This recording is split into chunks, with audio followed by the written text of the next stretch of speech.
warahmatullahi wabarakatuh. Waalaikumsalam. Jamaah yang dirahmati Allah Subhanahu wa taala, kita pada siang menjelang sore ini wajib bersyukur. Kenapa Ustaz?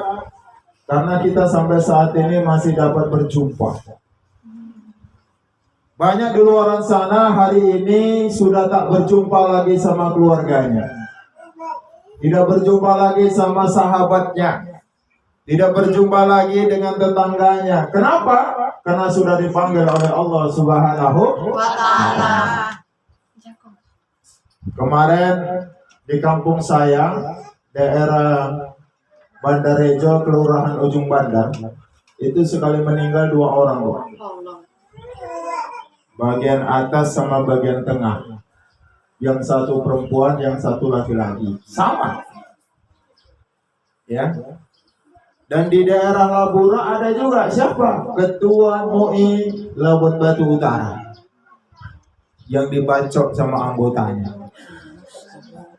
Bayangkan, Bu, seseorang yang sudah dikasih pekerjaan, sudah diberikan satu kepercayaan, ternyata mengkhianati kepercayaan itu.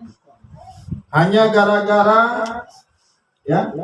gara-gara ditegur, karena anggota ini mungkin sering mencuri sawit ketua MUI tersebut. Maka dengan ditegurnya, harapan ketua MUI ini sadar. Bukan dipenjarakan, hanya ditegur. Enggak terima dia, Bu. Gitu pulang dia siap negor itu, dikejar sama pelaku ini tadi. Langsung dibacok. Sudah dibacok, dimasukkan ke got lagi. Ya, ini sadis luar biasa. Ya. Dan kemarin juga ada di daerah Padang Bulan, ya, ada 3 orang juga yang meninggal dalam waktu bersamaan. Jadi banyak sekarang ini yang sudah tidak lagi berjumpa dengan sahabatnya, dengan keluarganya, dengan anaknya, karena mereka sudah banyak dipanggil oleh Allah Subhanahu wa ta'ala. Per hari itu mungkin saat ini bukan lagi puluhan, bukan sudah ratusan. Makanya sekarang tengoklah, kuburan COVID-19 saja sudah mulai luar biasa. Sampai kalang kabut petugas itu. Karena tiap hari ada aja yang meninggal kena COVID katanya. Yang kita doakan mudah-mudahan, ya, saudara-saudara kita, teman-teman kita, baik saudara yang satu akidah dengan kita, yang keluarga sekandung dengan kita, yang saudara dari ayah kita atau ibu kita atau kakak kita yang sudah dahuluan dipanggil oleh Allah Subhanahu wa ta'ala, ditempatkan tempat yang selayak-layaknya, diterangkan kuburnya, dan dijadikan kuburnya Raudatul Jannah. Amin ya rabbal alamin. Jamaah yang dirahmati Allah Subhanahu wa ta'ala, tema kita hari ini akan mengupas tentang seputar fardu kifayah. Jadi berhubung alatnya belum lengkap semuanya, kita teori saja dulu, Bu. Makanya ini ada selebaran yang sudah saya siapkan. Mohon nanti dibagikan berapa orang yang butuh, difotokopikan gitu aja. Karena kalau hanya sebatas kita mendengar, nggak kita catat, nggak kita ingat, ini lupa juga nanti. Minimal ketika orang tua kita, suami kita, anak kita mendahului kita, kitalah salah satunya yang bisa melaksanakan fardu kifayah. Jangan semuanya diserahkan kepada mu'alim. Rugi rasanya, Bu. Kalau bisa yang memandikan kita, yang mengapani kita, yang menyolatkan kita, dan yang menguburkan pun kita bersama keluarga-keluarga kita. Kalau bisa jangan lagi kasih peluang orang lain. Kalau kita mampu. Makanya memahami fardu kifayah ini nggak gampang. Ya, dibilang gampang nggak gampang, dibilang sulit nggak sulit. Tergantung innamal a'malu binniyat, tergantung niatnya. Makanya kalau kita niatnya karena Allah, insya Allah gampang ini. Ya. Jadi yang pertama ini proses memandikannya. Karena dari situ proses fardu kifayah itu, Bu. Memandikan, mengapani, menyolatkan dan menguburkan. Jadi memandikan tadi, apa yang harus kita persiapkan?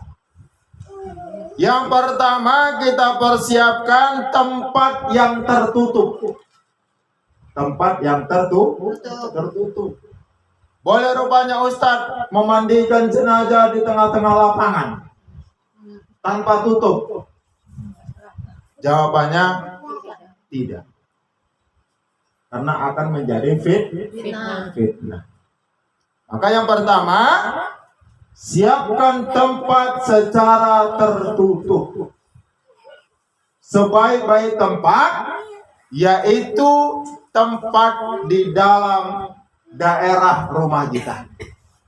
Jadi kalau kita punya kamar mandi yang besar, bagus di kamar mandi kita. Supaya yang menyaksikan hanya kita dan keluarga kita. Kalau sudah di luar kadang-kadang kan masih ada yang mau menengok kan, Bu. Tapi kalau sudah di dalam rumah kan orang itu segan masuk. Tapi kalau udah di luar, apalagi maaf, jenazahnya itu jenazah korban kecelakaan. Pasti banyak yang penasaran bagaimana sih mukanya. Katanya hancur. Iya kalau dia amanah. Kalau dia nggak amanah, yang melihat ini akan menjadi gosip di luaran sana. Wih, ngeri kali mau si Tuti gua, hancur ini. Melotot pula ibu. Jadi gosip di luaran sana. Sikilnya remuk, tangannya remuk, untungnya remuk. Karena memang sentuh palsu deh nih.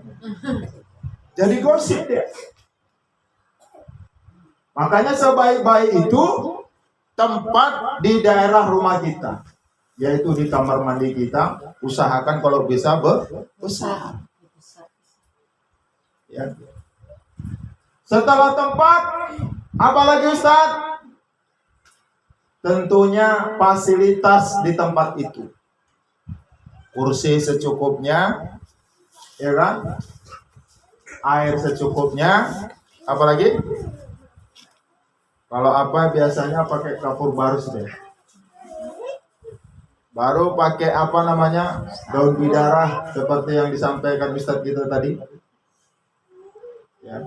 Baru pakai apa namanya itu? Kayak apa kili-kili kuping itu? Apa namanya itu? Kembar. Ya, katembar. Ya. Jadi ini pelaksanaannya harus betul-betul paham. Kalau nggak paham, ini bahaya. Harus paham dia. Cara memangkunya bagaimana, cara duduknya bagaimana. Ya kan?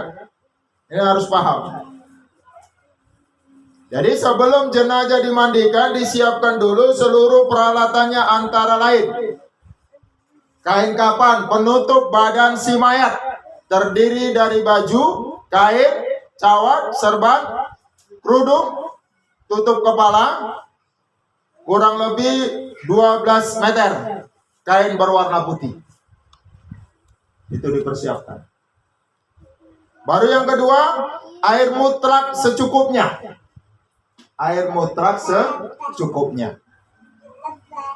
Air sabun, air kapur barus, air jeruk secukupnya, lengkap dengan gayung, lidi yang dibalut dengan kapas. Itulah tadi kata Mbak tadi. Ya. Jadi disiapkan itu. Baru yang ketiga, anggota yang memandikan jenazah yang paling afdal adalah keluarga. Keluarga dekat si mayat, anak kandung, adik, abang, paman, bibi, dan sebagainya. Istri boleh memandikan suaminya, sebaliknya si suami boleh memandikan istrinya. Jadi kalau istri boleh memandikan suami, suami pun boleh memandikan istri. Tapi beda mantan istri ya, atau mantan suami. Aku sih cinta beda dengan Ustaz. Aku pengen mandeni. Bisa bocor? Ora Pak Ustaz. Ya bisa. Kan masih ada kadang-kadang gitu kan? Ada dia. Pingin dia mandi, mak gawat. Sempat minta nikah lagi dia di dalam itu, apa gawat? Ya. Jadi kalau mantan nggak bisa. Tapi kalau istri ya atau suami bisa. Karena selama dia tetap menjadi istri, insya Allah dia akan menjaga amanah. Ya. Baru selanjutnya, keberadaan Bilal pada prinsipnya hanya memberikan penjelasan tentang tata cara memandikan jenazah. Jadi Bilal itu ya, Bilal mayat itu hanya memberikan keterangan untuk menyampaikan tata cara memandikan. Jadi yang melaksanakan itu seabdol-abdolnya adalah keluarga. Jadi Bilal mayat itu nggak ikut-ikutan dia memandikan. Dia hanya ngasih penjelasan. Jadi kalau di sini cuma ikut-ikutan dia memandikan. Ikut juga. Sebenarnya yang lebih afdal itu keluarga. Cuma kadang-kadang keluarga kan nggak paham. Akhirnya harus dicontohkan dengan Bilal. Makanya seabdal-abdalnya Bilal itu hanya memberikan penjelasan. Nah itu. Jadi yang melaksanakan ini siapa? Yang melaksanakan keluarga. Dan lihat juga keluarganya. Apakah keluarga yang betul-betul amanah atau yang masih kita ragukan? Makanya kita harus betul-betul paham ini watak-watak keluarga ini. Ada kadang-kadang emang adik kandungnya, abang kandungnya, tapi mulutnya kadang-kadang nggak bisa dijaga. Mati diceritakan pula nanti aib-aib jenazah ini kan. Nah, kita juga harus seleksi betul keluarga ini. Itu dia. Jadi tugas Bilal tadi hanya memberikan penjelasan. Dan pelaku yang melaksanakan kegiatan memandikan adalah keluarga dekat si mayat. Namun kenyataannya Bilal yang paling banyak mendominasi pekerjaan memandikan jenazah tersebut. Jadi kebanyakan yang mendominasi melaksanakan kegiatan memandikan itu adalah Bilal mayat. Karena itu tadi kurang pemahaman. Itu. Cara memandikannya, jenazah dimandikan di tempat tertutup. Tadi sudah kita bahas, dimandikan di tempat tertutup. Jadi intinya tak boleh kita memandikan mayat itu di tempat terbuka. Dan dimandikan dalam keadaan aurat tertutup. Jadi auratnya tetap tertutup dia, Bu. Tetap ditutupi dia. Pakai kain. Gak boleh dibuka. Ya, gak boleh dibuka. Satu jenazah dapat dimandikan di atas rosbam atau meja tertentu. Jadi boleh ditaruh di meja kalau memang kondisinya darurat. Kan itu. Kadang-kadang kebanyakan di bangku. Itu. Tapi kalau ditaruh di meja pun bisa. Dalam kondisi darurat. Yang sudah disediakan atau dipangku oleh minimal 3 orang dari keluarga dekat. 3 orang yang memangkunya. Jadi 3 orang itu ambil satu posisi di kepala, satu posisi di perut, satu posisi di kaki. 3 orang dari keluarga. Seorang di bagian kepala, seorang berada di bagian pinggang, dan seorang berada di bagian kaki. Sedangkan kepala jenazah berada di sebelah kanan pemangku dalam keadaan telentang. Dalam keadaan telentang. Tahu telentang kan? Dalam keadaan telentang.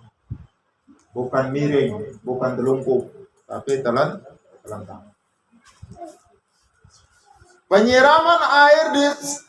Penyiraman air selalu dimulai dari bagian kepala jenazah, kemudian sebelah kanan dan sebelah kirinya, dan sebaiknya dibaca dengan doa. Jadi dari kepala dia, Bu. Dari kepala ambil posisi kanan, ya, baru posisi kiri. Ketika proses penyiraman dari kepala, maka kita baca dengan ucapan Bismillahirrahmanirrahim. Bismillahirrahmanirrahim. Ya. Dengan nama Allah, ya, wahai Tuhan yang Maha Pengasih. Ketika penyiraman di bagian kirinya, kan setelah kanan, baru kiri, maka dibacalah Bismillahirrahmanirrahim. Ya, dengan nama Allah, wahai Tuhan yang Maha Penyayang. Jadi ada sebelah kanan dan sebelah kiri. Ketika penyiraman bagian tengah dari kepala, ya, bagian tengah setelah kanan, kiri ke tengah. Itu dia. Makanya kalau kita mandi junub pun seperti itu, Bu. Nggak langsung bur, enggak. Kanan, kiri, tengah. 3 kali kanan, 3 kali kiri, baru tengah. Jadi mandi junub itu enggak langsung bur, enggak. Pakai etika juga. Ya. Bacanya apa? Bismillahirrahmanirrahim. Nah, ini dia. Jadi digabungkan tadi. Kalau tadi dipisahkan, ya. Kalau sebelah kanan, ya Rahman. Kalau sebelah kiri, ya Rahim. Kalau di tengah, Bismillahirrahmanirrahim. Itu dia. 3. Ya. Dengan nama Allah, wahai Tuhan yang Maha Pengasih dan Maha Penyayang. Itulah posisinya. 3. Kalau pakai Boleh, nggak masalah. Ini kan seminimalnya. Itu dia. Baru berniat memandikan jenazah. Jadi pakai niat juga, Bu. Bukan tak pakai niat. Jadi segala sesuatu itu pasti ada niatnya. Kita nggak boleh melakukan sesuatu tanpa niat, karena dari niat itulah hitungannya. Dengan membaca basmalah dan berniat dalam hati, sengaja aku memandikan mayit ini fardu kifayah karena Allah Ta'ala. Diniatkan. Niat kita memandikan mayit. Ya. Ini mayit keluarga kita, mau anak kita, mau suami kita, mau orang tua kita, tetap ada niat. Pada waktu jenazah disiram dengan air mutlak, badannya digosok berlahan-lahan. Tahu nggak artinya air mutlak? Air mutlak itu air yang tersendiri tanpa campuran. Ya kan? Badannya digosok berlahan-lahan, kemudian dibungkukkan sedikit agar, ya, gas atau kotoran yang ada dalam perutnya keluar. Tadi kan sudah dijelaskan. Jadi dibungkukkan, tapi jangan kuat-kuat. Pelan-pelan lah, kan? Nanti gara-gara dia pernah omongannya nyakiti kau. Wah, nggak boleh. Kan ada kadang-kadang walaupun keluarga, ada ngomongnya itu nyakit. Nah, jadi kalau bisa hilangkan itu. Ya. Jadi peganglah dengan lemah lembut, agak dibungkukkan dia, ya, sedikit agar kotoran yang ada dalam perutnya keluar. Kemudian tempat keluar kotoran tersebut dibersihkan. Ya, apa yang keluar dari perutnya itu dibersihkan. Dan membersihkannya pakai sarung supaya kita tidak terkena najis. Karena kotoran itu kan najis. Ya. Makanya disunahkan, diharuskan kita pakai sarung tangan. Baru disiram dengan air sabun. Kemudian digosok-gosok. Setelah itu disiram dengan air mutlak. Kemudian disiram dengan air jeruk sambil digosok-gosok. Kemudian diambil lidi yang telah dibalut kapas untuk membersihkan mata, telinga, mulut, hidung, serta anggota tubuh lainnya. Nah ini dia. Jadi semua tubuh itu harus dibersihkan dengan kapas tadi. Ya, harus betul-betul bersih dia. Hidungnya, telinganya, kan itu. Bersihkan semua. Jadi jangan sampai ketinggalan. Karena kalau sampai ketinggalan nanti berarti masih membawa najis. Nah, itu. Selanjutnya, kemudian disiram dengan air kapur barus sambil digosok-gosok. Kemudian disiram lagi dengan air mutlak. Jadi ini bolak-balik ini disiram sampai betul-betul bersih. Ya. Jadi kalau belum dinyatakan bersih, jangan dulu ditinggalkan. Harus betul-betul dipastikan bersih. Makanya kalau korban-korban kecelakaan itu kadang-kadang kan darahnya nggak mau berhenti. Makanya kadang-kadang udah di kain kafani pun masih keluar juga darah tuh. Ini memang udah sulit ini. Sementara kondisi kita sudah bolak-balik membersihkannya, tapi darahnya masih tetap keluar. Itu dia. Makanya cara satu-satunya harus diperban lah dia, supaya darahnya itu tidak kena ke kain kafan. Jadi kayak ayah saya kemarin kecelakaan, ini nyalah kakinya ini, darahnya luar biasa banyak. Ya, karena kalau darah ini yang keluar dari badan kita lama berhentinya, kalau nggak pas penanganannya tak berhenti. Itu. Selanjutnya disiram dengan air 9, yaitu 3 kali dari bagian depan, 3 kali dari bagian samping kanan, dan 3 kali dari bagian samping kiri. Itulah namanya ya 9.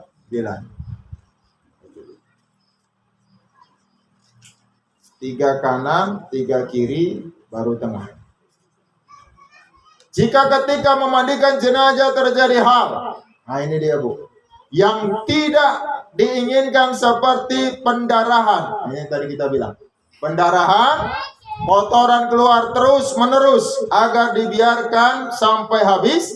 Bagi yang memandikan, membersihkan bagian badan yang lain dulu. Setelah itu agar tidak keluar lagi,